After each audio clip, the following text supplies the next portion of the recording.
Hello everyone, this is Levans and welcome for this social science class. This is for class 5, chapter 20. Topic is the Revolt of 1857. So we will have some basic understanding on the topic, the Revolt of 1857. So let us start.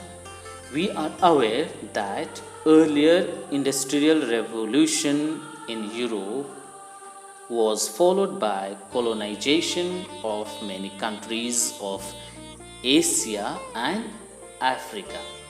Our country was one such country under the political control of British. In the beginning, Britishers came to India as traders and finally set up the East India Company in the year 1680. The Portuguese, Dutch and French also wanted to start their tradings, but British were powerful to drive them out from India. In that period, India territories were divided into a number of small states headed by weak and selfish rulers. They were constantly fighting with each other, and the Britishers cleverly took advantages of the disunity among Indian rulers. They grabbed as much wealth from India as possible. The East India Company gained political control over Indian states. They exported raw materials for their factories in England and imported factory-made goods to India. The Indian farmers were compelled to produce what was needed for England, and also price for farm products of India was determined by the British traders. The silk product was sold only to British traders, and the import of Dhaka muslin was banned in Britain as it hit their own product. Besides the farmers and artisans, the local zamindars and nawabs also lived at the mercy of the East India Company. Indian handloom industry suffered great loss. Its products could not compete with cheap factory-made cloth. The weavers lost their jobs. As the Indian states were put under British control, many soldiers and civil employees were discharged by the company. Thus, there was wide unemployment and discontent among all groups of Indian people, and this discontent was expressed in a number of organized and unorganized revolts. And finally, the major revolt came up in 1857, and this is also known by different names like Sepoy Mutiny, Indian Mutiny, the Great Rebellions, Revolt of 1857, the Indian Insurrection, the First War of Independence.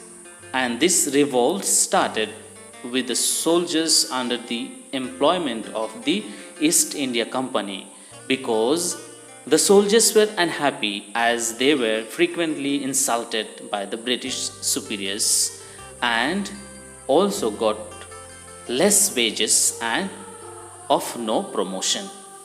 Another main causes of the revolt is the introduction of the new rifle, which cartridge was greased with cows and pigs' fat. The soldiers had to bite the cartridge before it could be fired.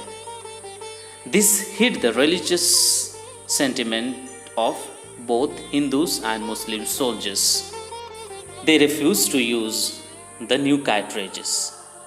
Soon the spark ignited by the sepoys at Berhampur in Bengal on 26th February and the rebellion of Mangal Pandey at Barakpur on 29th March.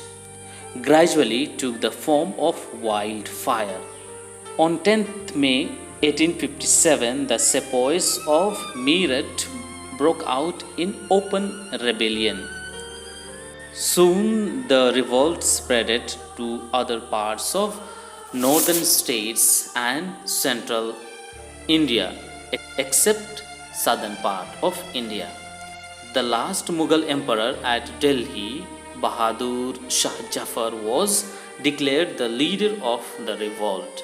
And finally, different leaders led the revolt at different places. Like in Jhansi, Rani Lakshmi Bai fought bravely against the company force.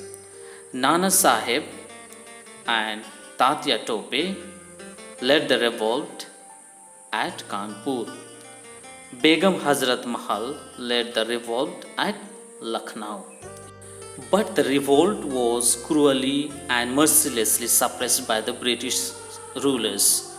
Bahadur Shah Jafar's two sons were killed, and Bahadur Shah Jafar himself was arrested and deported to Burma, now Myanmar, with a jail sentence.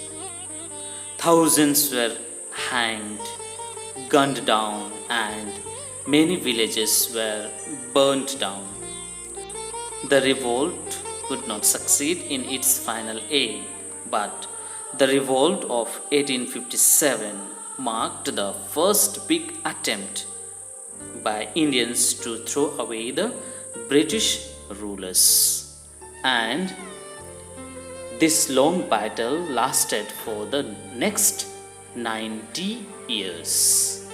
Some of the important characters of this revolt are Bahadur Shah Jafar, the last Mughal emperor, Rani Lakshmi Bai, Begum Hazrat Mahal, Nana Sahib, and Tatya Tope.